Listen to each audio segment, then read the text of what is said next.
Hello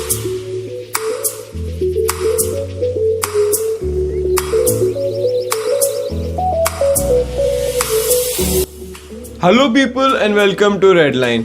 History is something that Royal Enfield has in spades, which can make most two-wheeler brands nervous. Last year they went through its history of books and relaunched the Interceptor brand and also gave the Continental GT a boost when they launched the 650 Twins.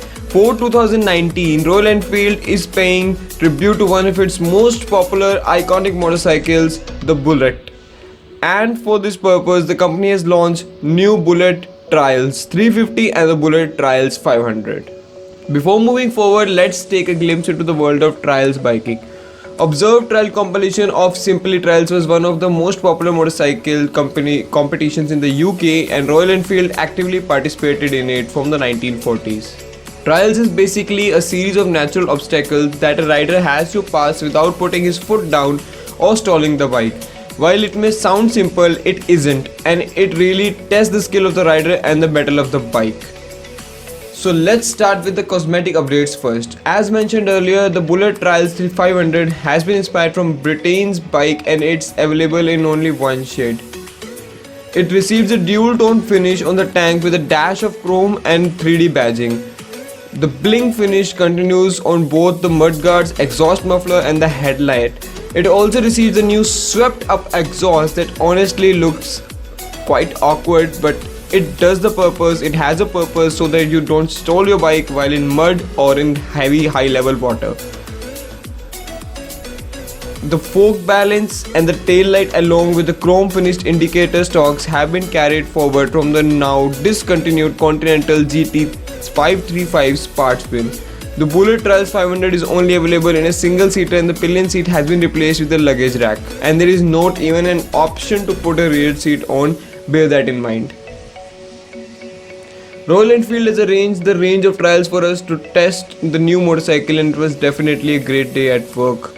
I didn't got to ride the bike for this video because there was some construction stuff going out, and the ride video will be uploaded soon. That will be a full review. Power figures also remain identical to the standard classic 500 and 350, and on the steep inclines we really wish that it has bit more power. The RE engineers could have at least divided the gear ratios for a bit punchier low end and softer delivery according to the other reviewers that reviewed this bike. For the 500, this bike still produces 12.7 PS and 41.3 Nm of torque on the road, and the Bullet Trails feel similar to the classic. But if you are a person who is doing just highway cruising and touring, I would prefer you to go with the classic version instead. Touring is the important factor of most Royal Enfield buyers. So will you be able to realize your Ladakh dream on the Trials 500? Well, not really. The Trials 500 is only available in a single seater. The upswept exhaust means you can't mount saddlebags. The luggage rack has capacity of just 5 kgs. So for touring, you're better off going with the regular classic 500. The standard Trials have been priced at 2.7 lakh, which is a premium of around 10,000 over the classic 500. On top of that, the accessories will add another 10 grand, pursuing the total price tag to around 2.17 lakhs ex-showroom, which is uncomfortably close to the Interceptor 650's pricing. So kind of place your bet on the Interceptor 650. We'll keep price aside. The Bullet Trails is a bike that seems to have been engineered by the marketing team rather than the product team, and I wished it was one with the other way around to really justify the Trials badge.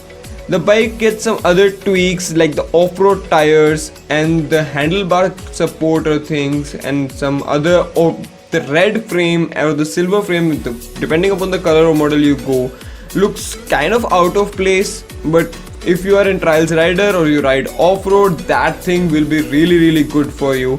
So should you buy this bike? If you are an die-hard off-roader, then you will be better off buying Himalayan. If you're a die-hard tourist, then you will be better off buying the Interceptor 650 or the Classic 500. So where this bike fits, well, it's a matter of aesthetic pleasing. So if the aesthetics of the bike please you, then pull the trigger, go ahead.